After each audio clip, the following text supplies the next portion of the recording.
Hello students, ગયા લેક્ચરમાં આપણે પરવલયના સમીકરણો અલગ અલગ રીતે મેળવતા શીખ્યા હતા.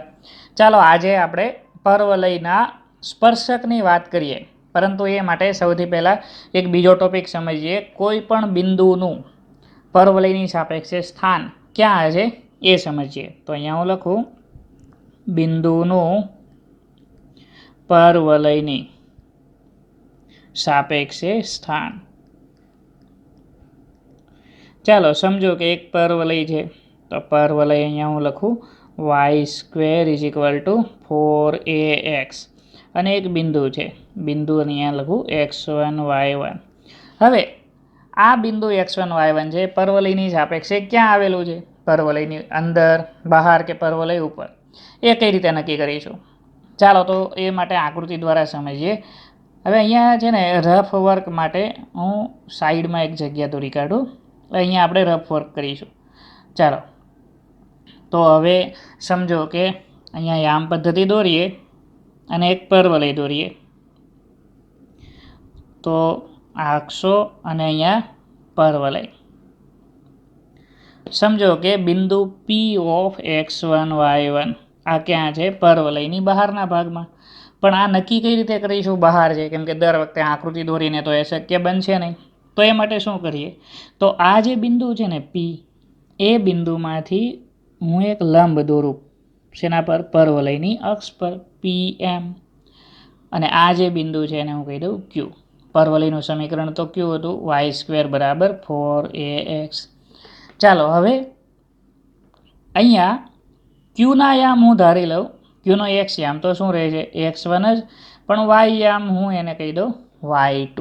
કેમ કે Qનો y યામ બદલાય છે, x યામ તો બદલાશે નહીં. ચાલો હવે અહીંયા એક વાત તો આકૃતિ પરથી સ્પષ્ટ છે, બંનેના y યામો જુઓ. કોનો y યામ મોટો છે? તો Pનો y યામ મોટો છે, તો y1 > y2.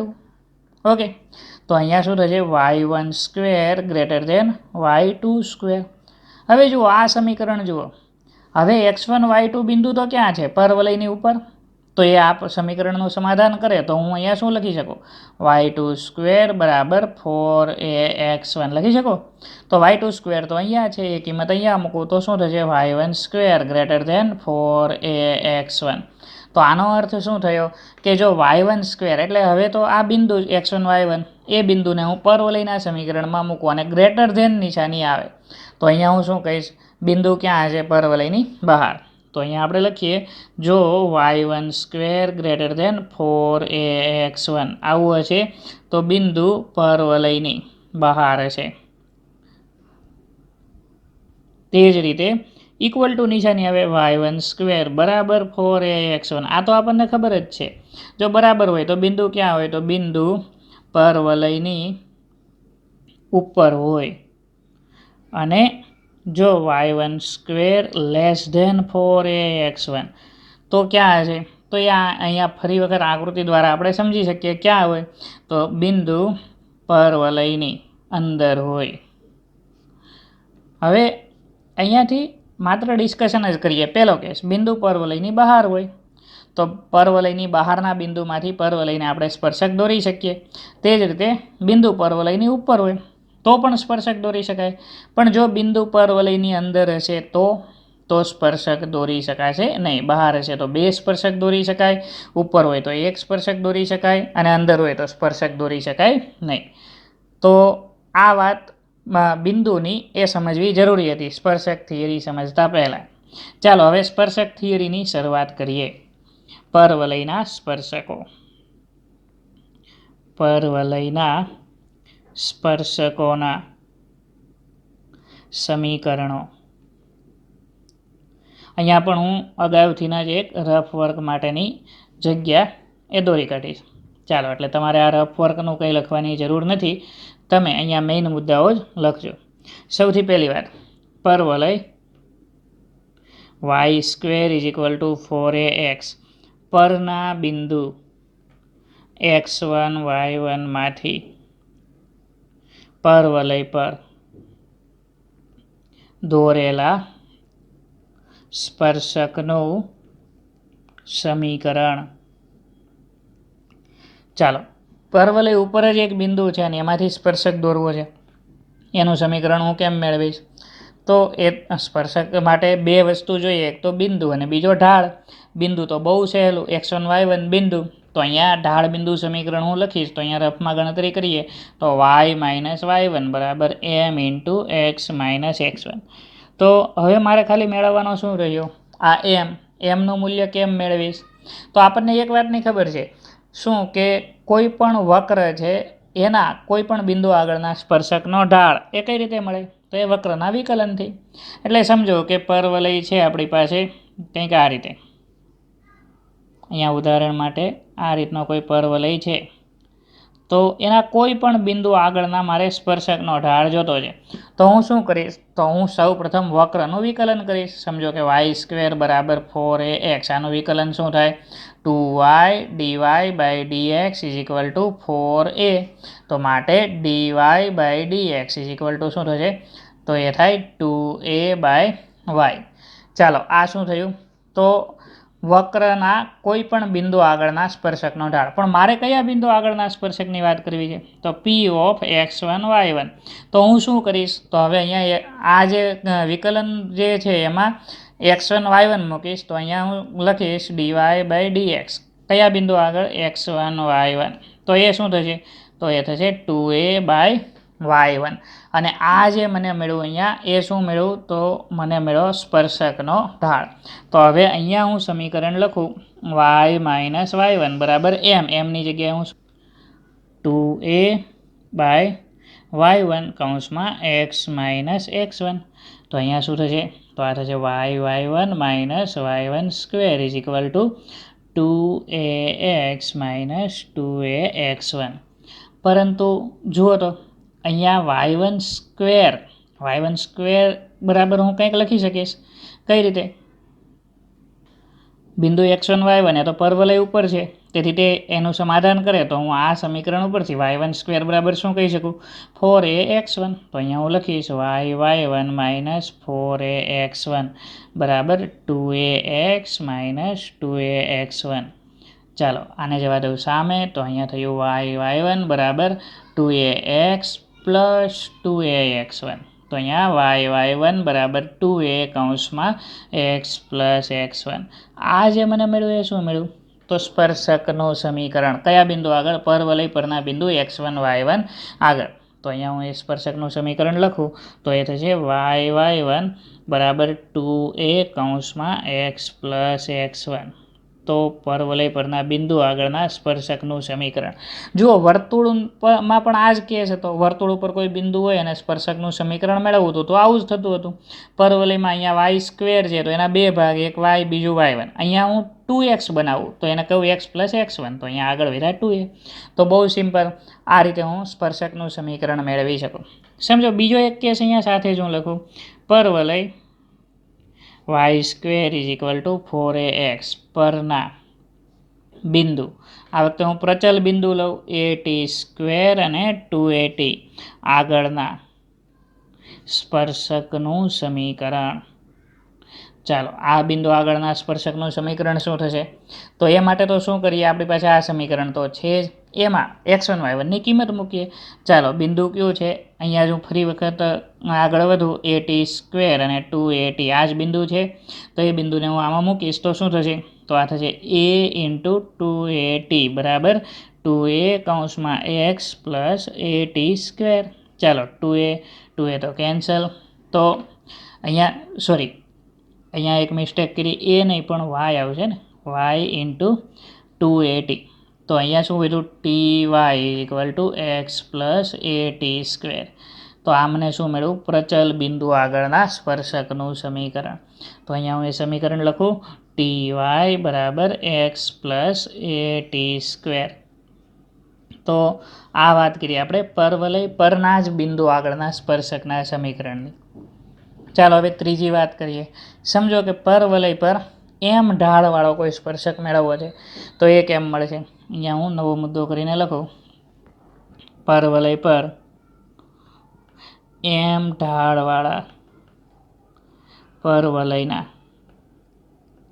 સ્પર્શકનું સમીકરણ. ચાલો, ઢાળ એમ છે અને સ્પર્શકનું સમીકરણ મેળવવું છે. અહીંયા જ આપણે આખી ગણતરી કરીએ અને પરિણામ છે એ ત્યાં લખીશું. ચાલો, અહીંયા એમ ઢાળવાળા પરવલયના સ્પર્શકની વાત છે. સમજો પરવલય જ આમ તો પહેલાં એક દોરી કાઢીએ. અહીંયા યામ પદ્ધતિ દોરીએ અને અહીંયા સમજો કે આ રીતે એક પરવલય છે. આ પરવલય પર એમ ઢાળવાળો કોઈ સ્પર્શક મેળવવો છે. તો એ સ્પર્શક સમજો કે આ રીતે છે. તો આ સ્પર્શકનું સમીકરણ હું ધારી લઉં y બરાબર mx પ્લસ સી. હવે હું શું કરું, પરવલય તો કયો છે y² બરાબર 4ax અને સ્પર્શક મેં ધાર્યો y બરાબર mx પ્લસ સી. એમાંથી મને એમની કિંમત તો આપી જ દીધી હશે, તો મારે મેળવવાનું શું રહ્યું, ખાલી સીનું મૂલ્ય. સીનું મૂલ્ય હું મેળવી લઉં તો મને સ્પર્શક મળી જાય. ચાલો, એ સીનું મૂલ્ય કઈ રીતે મેળવીએ, તો એ માટે હું સ્પર્શ બિંદુ વિશે વિચારું. હું સ્પર્શ બિંદુ મેળવવા પ્રયત્ન કરું. તો એ માટે હું શું કરું, આ જે રેખા છે એને પરવલયના સમીકરણમાં મૂકી દઉં. તો અહીંયા શું થશે, પરવલયનું સમીકરણ તો છે y² બરાબર 4ax, પણ yની કિંમત મૂકું mx plus C whole square is equal two 4ax. ચાલો વિસ્તરણ કરીએ તો અહીંયા શું થશે, m² plus 2mcx plus c² is equal two 4ax. તો અહીંયા થશે m²x² plus 2mc minus 4a into x plus c² બરાબર 0. આ શું મને મળ્યું, તો આ તો એક્સનું દ્વિઘાત સમીકરણ છે. પણ જુઓ ઉપર આપણે જે ચર્ચા કરી હતી એમાં શું હતું, રેખા પરવલયને સ્પર્શે છે. જો સ્પર્શતી જ હોય કોઈ રેખા પરવલયને તો એ કેટલા બિંદુમાં સ્પર્શે, એક જ બિંદુમાં. એનો અર્થ શું થયો, આ જે દ્વિઘાત સમીકરણ છે, તો આપણે એવું કહી શકીએ કે આ જે દ્વિઘાત સમીકરણ છે એને એક જ બીજ મળે અથવા તો બંને બીજ સમાન મળે. તો અહીંયા એક કેસ ધ્યાનમાં લેવો પડે, એ કયો કે આ દ્વિઘાત સમીકરણ માટે ડી બરાબર 0 થાય. પણ ડી બરાબર 0 એટલે b² માઇનસ 4ac બરાબર 0. ચાલો, b² એટલે તો શું થશે, 2mc minus 4a whole square minus 4a એટલે m² અને c એટલે c² બરાબર 0. વિસ્તરણ કરીએ તો આ થયું 4m² c² માઇનસ 4 ગુણ્યા 2 8 ગુણ્યા 2 16 amc plus 16a² minus 4m² c² બરાબર 0. ચાલો, આ બંને તો કેન્સલ. તો અહીંયા થયું 16 પણ હું કેન્સલ કરું તો માઇનસ amc પ્લસ a² બરાબર 0. તો અહીંયા હું શું કહીશ, તો અહીંયા થશે એક એ કેન્સલ કરું તો a is equal two mc. તો અહીંયા મારે તો c ને કરતાં બનાવવો છે, તો c બરાબર શું થાય, a/m. તો જો આ c બરાબર a/m હું પરવલયના સમીકરણમાં સ્પર્શકના સમીકરણમાં અહીંયા મૂકી દઉં તો મને સ્પર્શકનું સમીકરણ મળશે. એ કેવું હશે, તો એ છે y બરાબર mx પ્લસ a/m. તો આ મને શું મળ્યું, એમ ઢાળવાળા પરવલયના સ્પર્શકનું સમીકરણ y is equal two mx plus a/m. અહીંયા આપણે જે શરત મેળવી તે. ઓકે, તો ચાલો, મને સ્પર્શકનું સમીકરણ તો મળી ગયું. પણ અહીંયા એક બીજો કેસ આપણે ધ્યાનમાં લેવો પડે. એ શું કે કોઈ રેખા એ જરૂરી નથી દર વખતે પરવલયને સ્પર્શે જ, એ પરવલયથી દૂર પણ હોય અને પરવલયને બે બિંદુમાં છેદે પણ. તો એ નક્કી શેના પરથી થશે, તો એ નક્કી આ સમતા પરથી જ થશે. સમજો કે અહીંયા રેખા પરવલયને આ રીતે બે બિંદુમાં છેદે છે, તો એના જે છેદ બિંદુઓ છે તો બે મળ્યા. એનો અર્થ શું થયો, અહીંયા એક્સયામ કેટલા મળશે, 2 મળે. તો 2 ક્યારે મળે, જ્યારે આ દ્વિઘાત સમીકરણના બે બીજ હોય. અને તો અહીંયા અસમતા કેવી થશે, તો અહીંયા ગ્રેટર ધેન થાય. અને જો અહીંયા ગ્રેટર ધેન થશે તો આ ગ્રેટર ધેન બધે જ આવશે. અહીંયા પણ ગ્રેટર ધેન, આ પણ ગ્રેટર ધેન, અને એટલે આ પણ ગ્રેટર ધેન. તો એ ગ્રેટર ધેન MC આ શરતનું જો પાલન થાય તો આપણે શું કહી શકીએ, તો પરવલય છે એને રેખા બે બિંદુમાં છેદે. અહીંયા હું એક કેસ લખું, રેખા y બરાબર mx પ્લસ સી અને પરવલય y² બરાબર 4ax માટે જો આપણે કઈ શરત લખી હતી, a ગ્રેટર ધેન MC. અહીંયા જે છે a ગ્રેટર ધેન MC, આ શરતનું સમાધાન થાય તો રેખા પરવલયને બે ભિન્ન બિંદુમાં છેદે તે જ રીતે જો એ બરાબર MC તો રેખા પરવલયને સ્પર્શે અને ત્રીજો એક કેસ એ લેસ ધેન MC તો શું થશે રેખા પરવલયથી દૂર હોય એટલે કે છેદે પણ નહીં અને સ્પર્શે પણ નહીં. તો આ રીતના કેસ હોઈ શકે. તો એક આ વાત હતી. ત્યાર પછી ત્રીજી એક વાત, જો રેખા છે પરવલયને સ્પર્શે છે અહીંયા તો સ્પર્શ બિંદુના યામ પણ હું મેળવી શકું. એ માટે તો સેમ આ જ પ્રોસેસ. ચાલો અહીંથી હું સ્પર્શ બિંદુના યામ મેળવવા માટે શું કરીશ તો અહીંયા મારી પાસે હવે સૂત્ર શું થાય આ દ્વિઘાત સમીકરણમાં x બરાબર -b ± √d/2a. સોરી અહીંયા a અને b કેપિટલ જ લઈએ આપણે, b અને આ 2a, પરંતુ d તો 0 તો x શું થયું -b/2a. પણ માઇનસ b એટલે કેટલા થશે તો એ તો થશે 2mc - 4a / 2 ટાઈમ્સ m². થશે. પરંતુ જુઓ અહીંયા માઇનસ તો આગળ છે જ, એ બરાબર તો હું શું લખીશ અહીંયા આપણે હમણાં જ મેળવ્યું સ્પર્શક હોય તો એ બરાબર તો શું થશે MC. તો આ શું થયું -2mc અને માઇનસ આ થયું 4a ની જગ્યાએ પણ mc / 2m². તો આ તો શું થયું માઇનસ આગળ અને બીજું એક માઇનસ ભળશે એટલે થશે પ્લસ 2mc/2m². તો આ તો શું મળ્યું તો અહીંયા 2 કેન્સલ અને આ mcને હું કહી દઉં a તો મને x યામ મળ્યો a/m². ચાલો આ xની કિંમત હું ક્યાં મૂકું તો રેખાના સમીકરણમાં તો મને તરત જ y યામ મળશે. તો x મેળવો મને x બરાબર a/m², રેખા હતી y બરાબર mx + c. તો m xની જગ્યાએ મૂકું મેં a/m² અને c એટલે a/m. તો આ તો શું થયું તો એક m તો કેન્સલ, અહીંયા શું વધ્યું a/m + a/m એટલે 2a/m.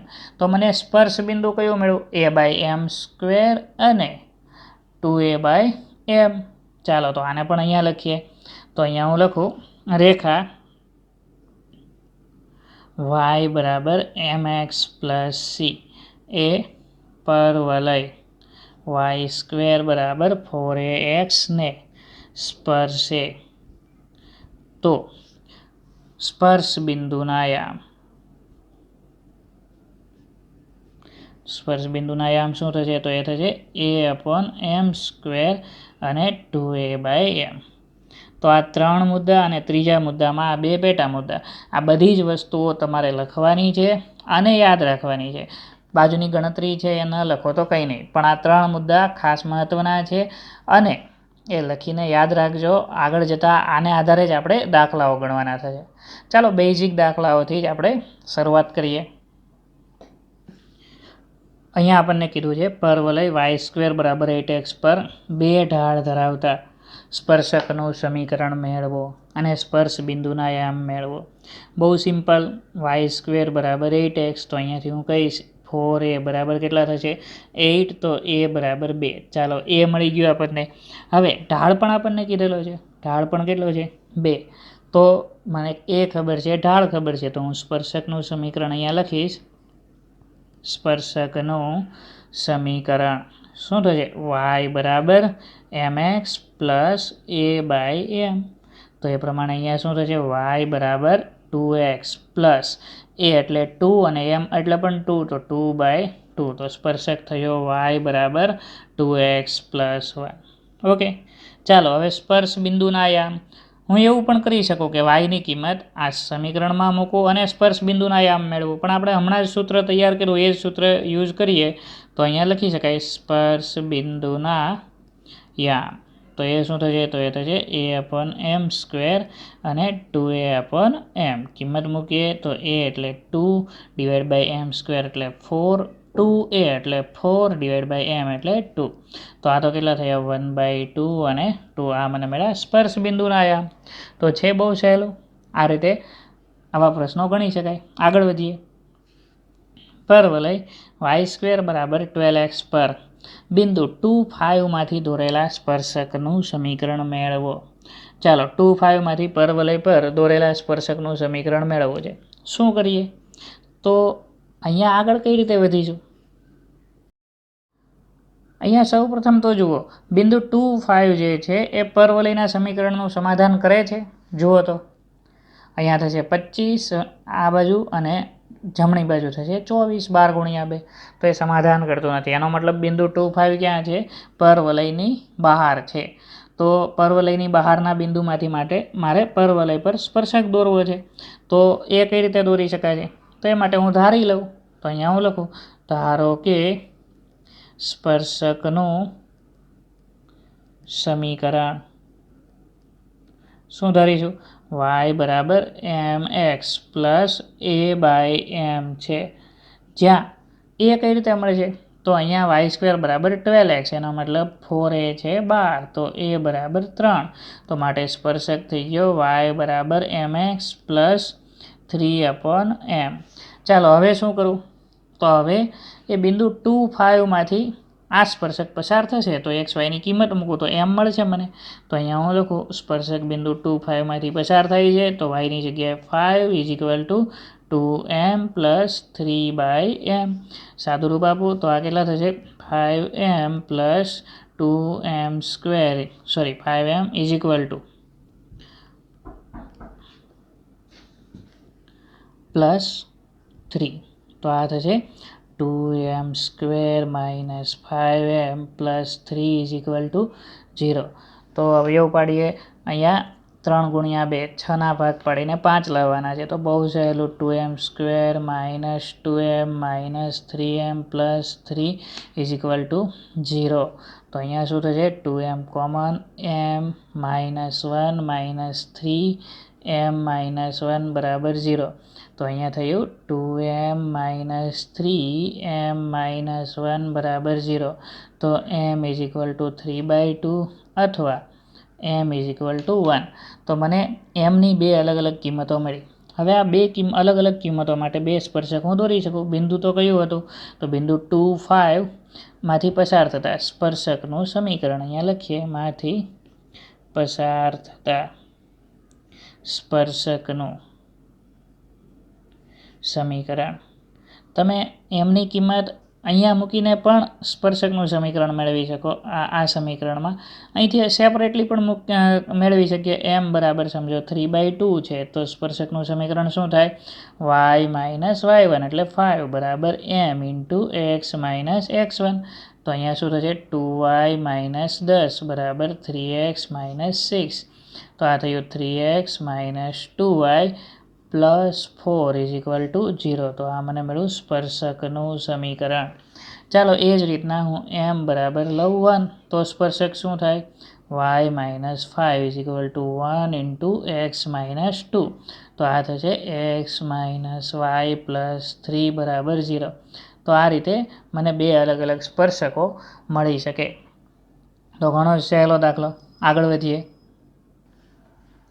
રેખા y બરાબર 3x પ્લસ c એ પરવલય y² બરાબર 12x ને બિંદુ Pમાં સ્પર્શે છે. તો બિંદુ Q આગળના પરવલયના સ્પર્શકનું સમીકરણ મેળવો જ્યાં PQ નાભી જેવા છે. તો સૌથી પહેલાં તો મારે શું કરવું પડશે? તો Pના યામ મેળવી લઉં. P ઉપરથી Qના યામ એ નાભી જીવા માટે મળી જાય અને ત્યાર પછી Qમાંથી સ્પર્શક. તો બહુ સહેલું, પણ એ માટે સૌથી પહેલાં મારે અહીંયા Cનું મૂલ્ય મેળવવું પડશે. જુઓ, સ્પર્શકનું સમીકરણ મારી પાસે છે તો એ છે y બરાબર 3x પ્લસ c. ચાલો આમ તો આના પરથી હું m જ મેળવું ખાલી, તો m મને મેળવો 3. પરવલય, તો પરવલયનું સમીકરણ છે y² બરાબર 12x. તો આના ઉપરથી હવે મને ખબર પડે એ કેટલો થશે? 3, કેમ કે 4a બરાબર 12. તો હું Pના યામ જ મેળવું, Cની કિંમત મેળવવાની કંઈ જરૂર નથી. ડાયરેક્ટ Pના યામ મેળવીશું તોય ચાલશે. એ શું થશે? a/m² અને 2a/m.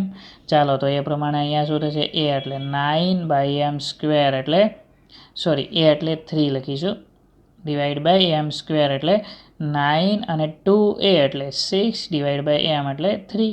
તો આ તો કેટલા થયા? 1/3 અને 6/3 એટલે 2. પણ હવે હું શું કરું? તો આને હું કહી દઉં at² 2at. કેમ? આના પરથી મને P જે છે એનો પ્રચલ t મળશે. કઈ રીતે? તો અહીંયા હું લખીશ 2at બરાબર 2. તો અહીંયા a એટલે તો હું કેટલા કહીશ 3, તો 3t, 2 તો કેન્સલ બંને બાજુથી, બરાબર 1, તો t મને મળ્યો 1/3. તો હવે q જે છે એ ક્યુના આયામ, કેમ કે પી ક્યુ તો શું છે નાભી જેવા, તો ક્યુના આયામ હું શું કહીશ તો એ થશે a/t² અને -2a/t. તો એ પ્રમાણે અહીંયા શું થશે a એટલે 3/t² એટલે શું થાય 1/9 અને -2a એટલે -6/t, t એટલે 1/3. તો આ તો કેટલા થશે? તો આ થયા 9 × 3 27 અને -6 × 3 -18. આ જે મને મળ્યું એ શું મળ્યું તો એ ક્યુના આયામ. ચાલો, તો ક્યુના આયામ ખબર પડી ગઈ. તો હવે ક્યુ આગળના સ્પર્શકનું સમીકરણ આવડે. ક્યુ આગળના સ્પર્શકનું સમીકરણ તો એ શું થશે? તો એ આ જે સમીકરણ છે y² બરાબર 12x, એના પરથી જ આપણે બનાવીએ. શું થાય y × y1 બરાબર 12, તો 6 કર્યા અને 2x ને કીધું x + x1. તો અહીંયા થયું 27y બરાબર 6 અને અહીંયા x - 18y લખવા પડશે ને, -18y, કેમ કે y1 છે -18, તો -18y = 6x + 27. ચાલો, તો આ તો શું થયા -3y = x + 27. તો સ્પર્શક ક્યુ આગળનો થયો શું x + 3y + 27 બરાબર 0. તો આ મને મળ્યો ક્યુ આગળના સ્પર્શકનું સમીકરણ. તો આજે એટલું જ. પરવલયના સ્પર્શક આધારિત વધુ દાખલાઓ આવતા લેક્ચરમાં ભણીશું.